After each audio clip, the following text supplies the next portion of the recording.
Good day, ladies and gentlemen, and welcome to Mobile VR Reviews. I'm your host, Guy Manspeed, and today I'm very excited to be taking a look at the classic first-person shooter Quake, as playable on the Gear VR.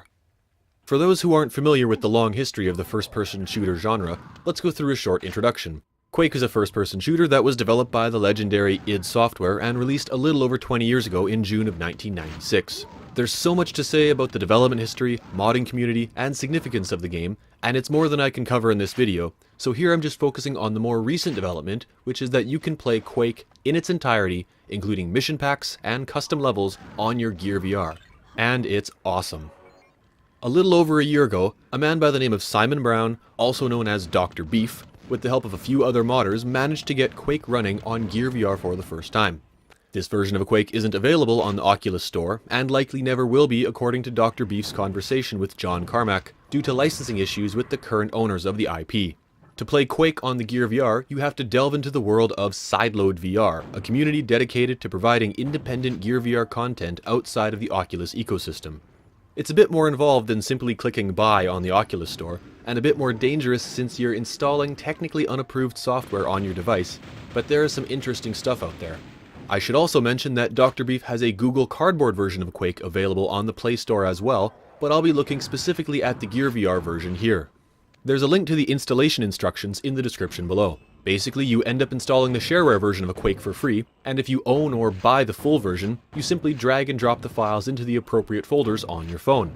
I really have to commend Dr. Beef on this, as it's shockingly easy to set up and just seems to work. At least it did for me and my S6 Edge Plus. A very well done port indeed. Keep in mind that SideloadVR and the community members do this voluntarily, so if you try this out and actually like it, consider donating to them on Patreon.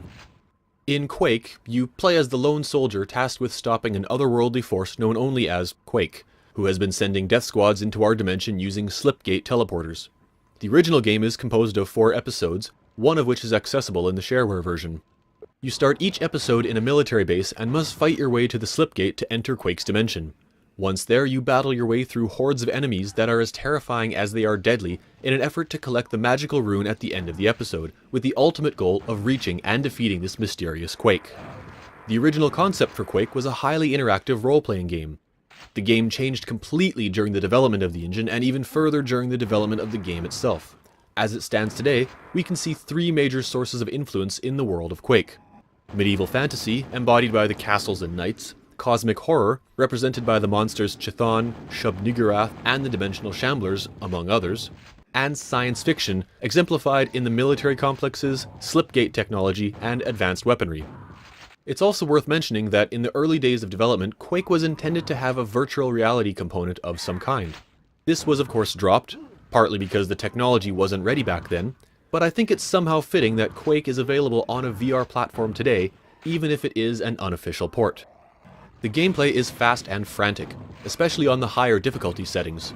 The levels take the form of military bases, gothic and medieval castles and chapels, as well as cave systems and waterways. The design of the levels is fiendish. They're not particularly difficult to navigate, but they're full of little corners and alcoves where enemies will wait for you to pass and attack from behind. The enemies themselves are vicious and varied. You start off facing grunts and Rottweilers, but are quickly introduced to grenade-slinging ogres, undead knights, demonic fiends, scrags, zombies, and even worse. They're not the most intelligent enemies in the history of gaming, but they just keep coming.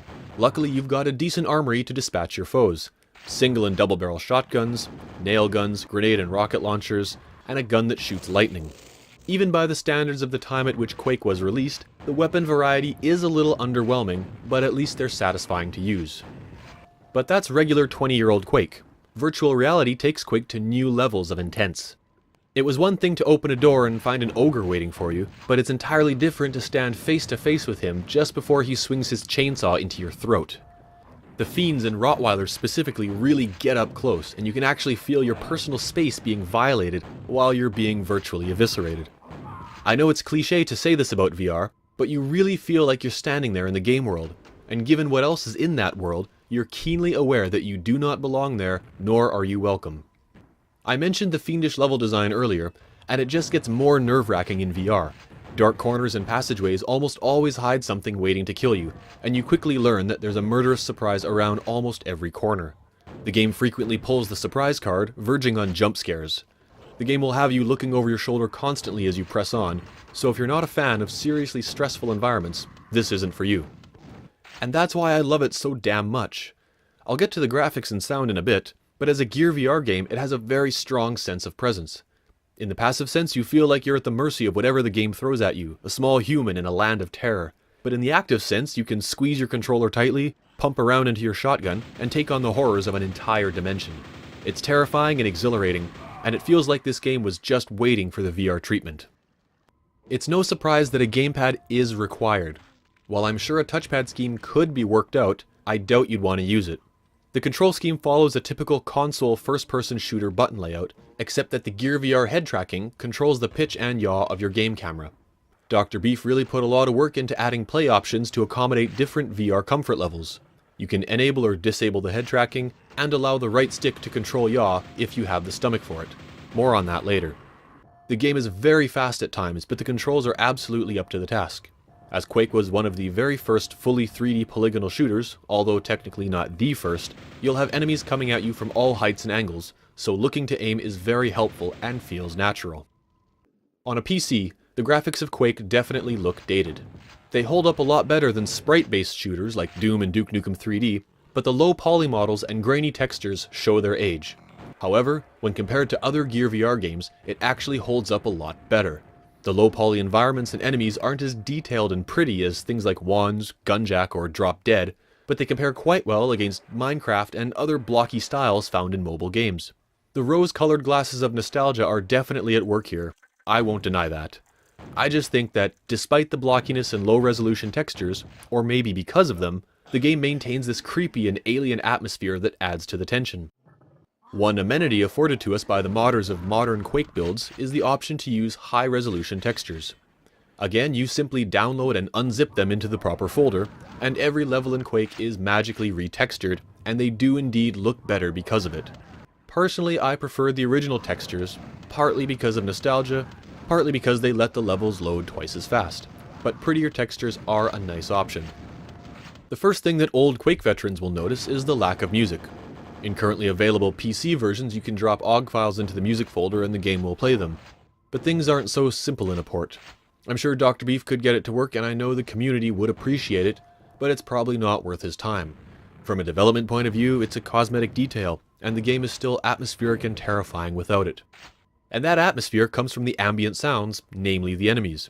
Each enemy only has a couple different sound bites, but they're all easily enough to set you on edge. The idle growls can alert you to a nearby waiting enemy, if you're lucky, but it's more likely that you'll be greeted by the scream of a fiend as it lunges towards you, only to turn and have it tear your face off.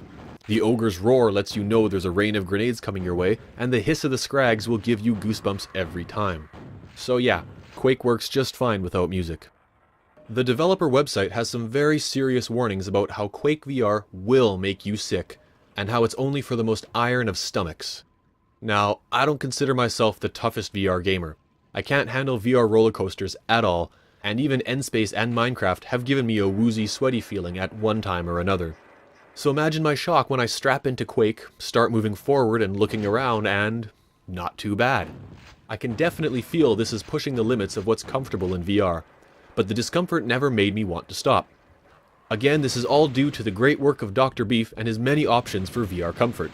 Even when things get tense and you're running backwards, firing nails at a shambler, and then jump off a bridge into the water below, it all feels pretty good. Especially for a first-person shooter, the genre that is to VR games what the Vomit Comet is to airliners. That's not to say you can't get sick playing this. First, even though I played through most of the first episode in one sitting, I could still feel that pull on my eyes and stomach the entire time. It's below my pain threshold and I can play essentially until I run out of battery, but that doesn't mean I can't feel what might make more sensitive players very sick. If you get motion sick in N-Space, Minecraft, or VR karts, this game isn't for you. Second, I can quite easily turn on other game settings that would make me vomit in minutes. Specifically, effects like gun recoil and damage recoil, where the screen jumps when you fire or get hit, are particularly uncomfortable. Those are off by default, and it's pretty clear why. And strangely, I find the comfort mode for turning, where you turn in 22-degree increments, actually less comfortable than continuous yaw control. I use my head in a swivel chair to turn in-game, but I also have stick yaw turned on to use as sort of a speed boost for making very quick 180-degree turns. So this is when I usually recap and give my opinion as to whether or not I think the game is worth the asking price. But you can download and install the Gear VR port of Quake for free, at least the shareware version, and try it yourself. If anything you've seen here intrigues you even a little, or you have fond memories of Quake on PC, I highly recommend checking it out. If you know you're especially sensitive to motion sickness or fast shooting games aren't your thing, maybe give it a pass.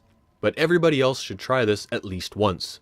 There's so many good Gear VR games out there, it's hard to pick a number one. But Quake, 20 years old and ancient by video game standards, is a serious contender for the top of my Gear VR chart. I'll close by saying there's a lot more to Quake than I've discussed here. The development history and genre significance are sprawling topics and are covered in more detail by some of my favorite YouTube channels, Lazy Game Reviews and Ahoy. If you'd like to learn more about Quake, check the links in the description. Thanks for watching. What did you think of my review of Quake? Leave a comment to let me know what you think. And if you like what you saw, and you want to see more of this, hit the like and subscribe buttons. Remember, there's a new video every week. Hope to see you again soon. Bye for now.